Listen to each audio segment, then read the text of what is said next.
Ladies and gentlemen, boys and girls, wadau and wadauettes, how will it be? It has already been. Kama K, kama kawa, this is John Duty on Life Mayolo, Life Maju.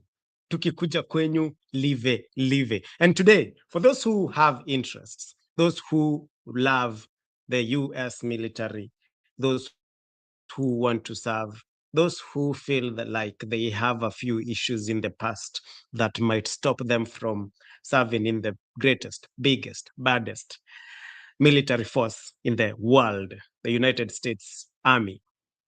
There is news that is good for you. Number one, the age limit has been pushed from 35 to 42. That is the bottom line up front. Bluff. And number two, for those with weed conviction or marijuana conviction, just one conviction, initially, that group of people required a waiver. Right now, they do not require a waiver. Come ye as you are, and we will take you. Hiyo verse ya Bible inatagaje? Come ye, those who are heavy laden, and we will give you rest.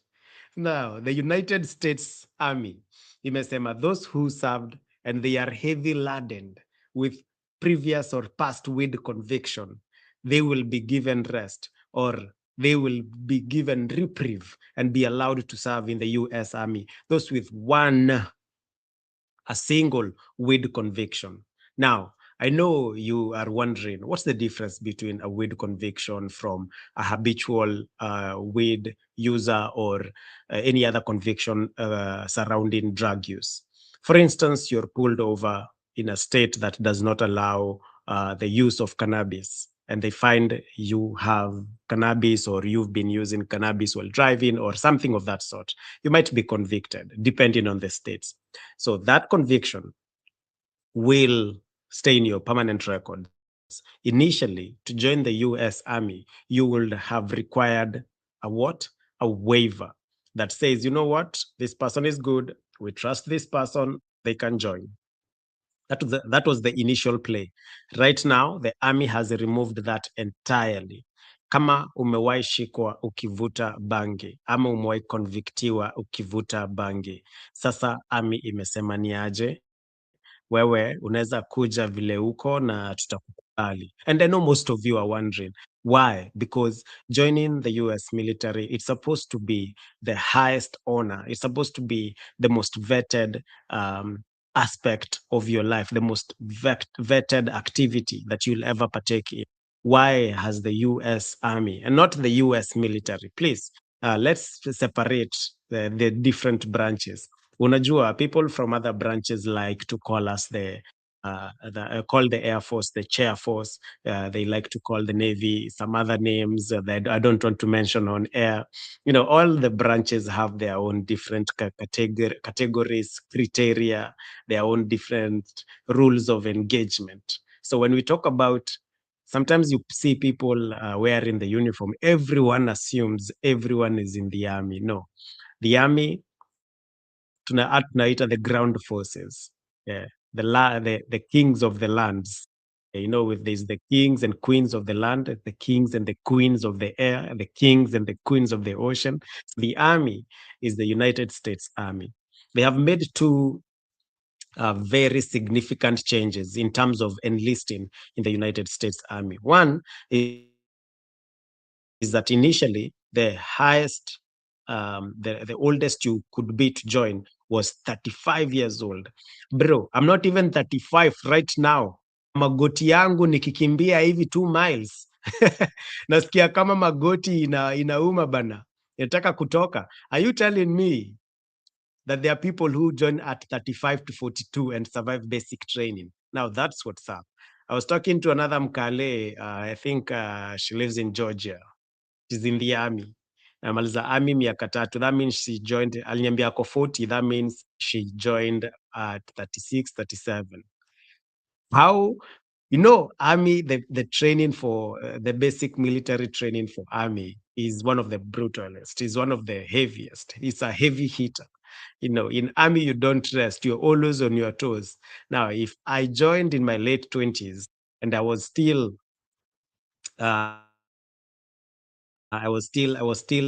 keeping up with the youngies.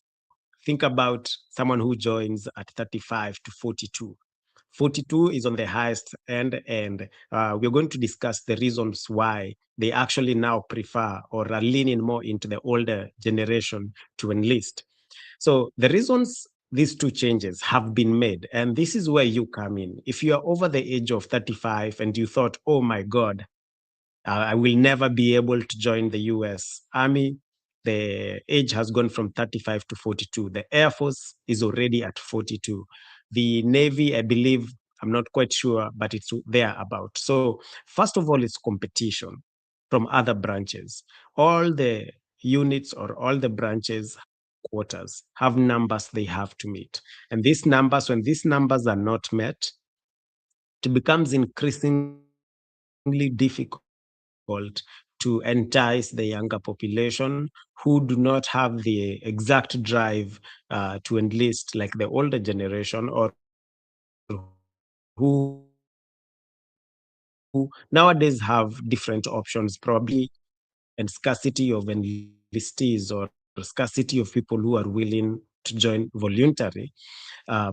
Because of that, they have decided to tap in into the older generation, and we are going to discuss why actually. Let's also on the initial waiver requirement and why right now it's no longer a requirement, a waiver for possession, conviction for possession for marijuana. Applicants with one conviction for drug paraphernalia no longer need a waiver to enlist. This does not legalize use of drugs in the military. It only removes the enlistment barrier for a single conviction. Initially, those who wanted to join the US Army had to get a waiver if they've ever been convicted. For the Air Force, I know there's no waivers. If you've ever been convicted, I'm not sure if you can cross the crossing, join and enlist in the Air Force. Other branches, I'm not quite sure.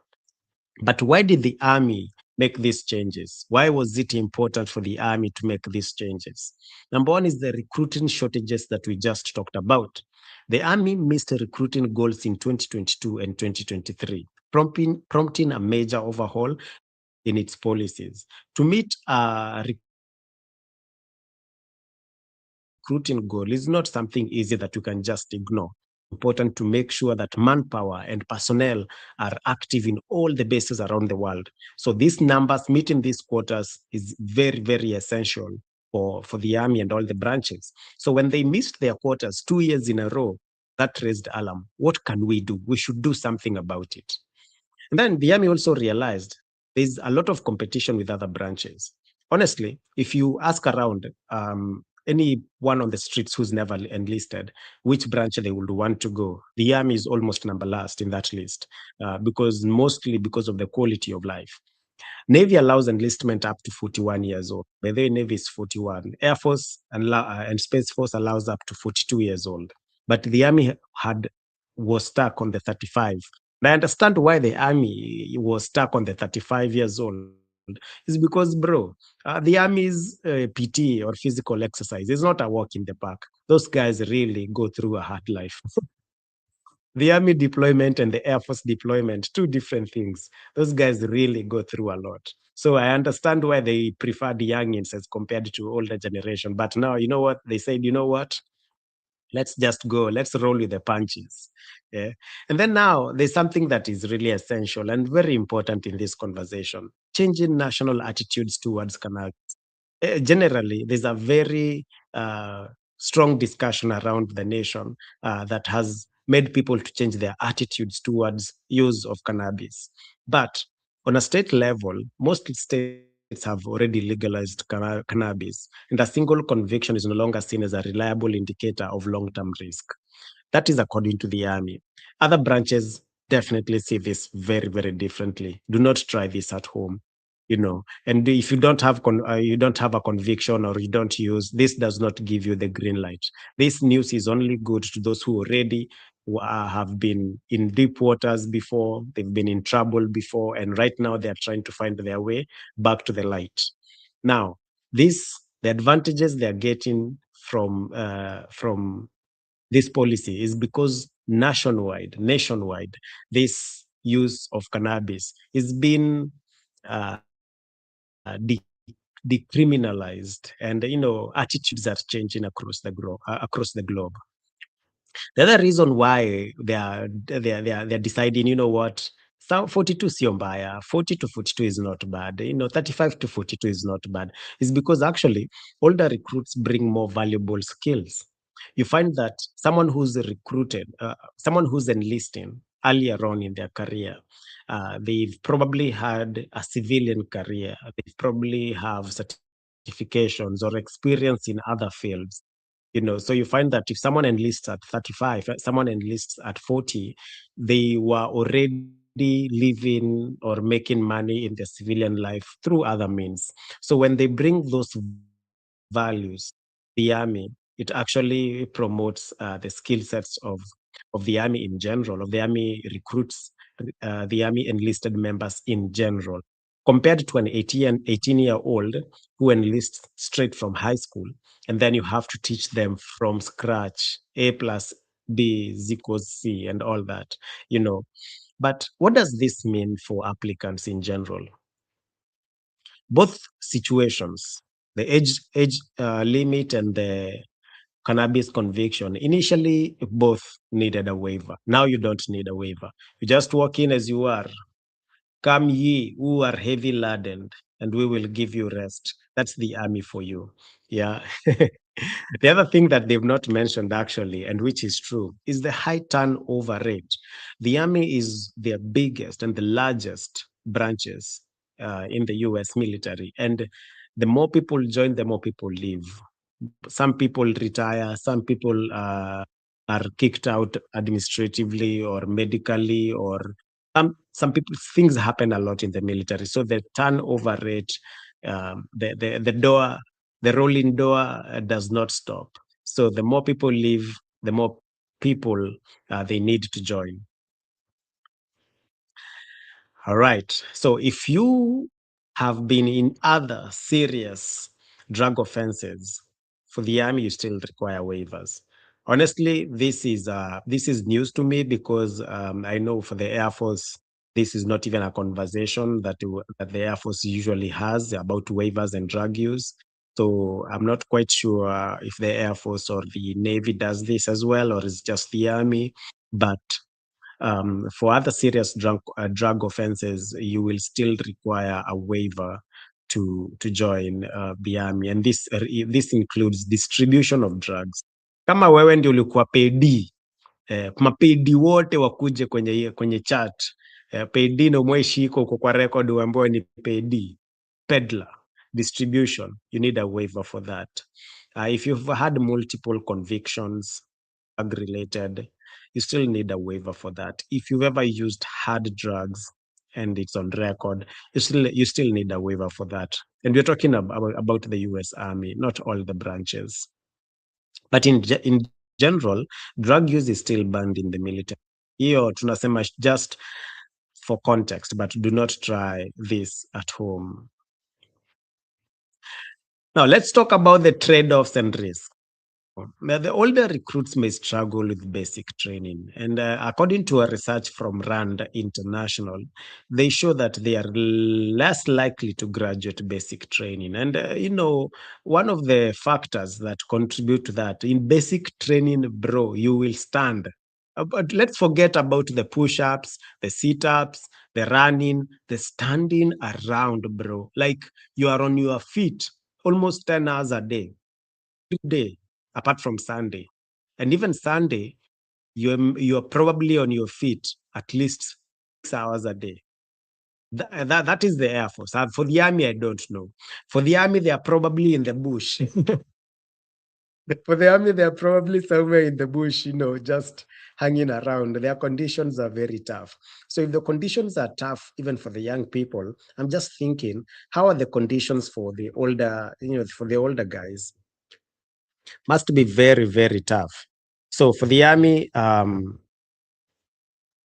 they are less likely to graduate basic training. They have higher attrition rates. That's the trade-off and the risk. That's the risk actually.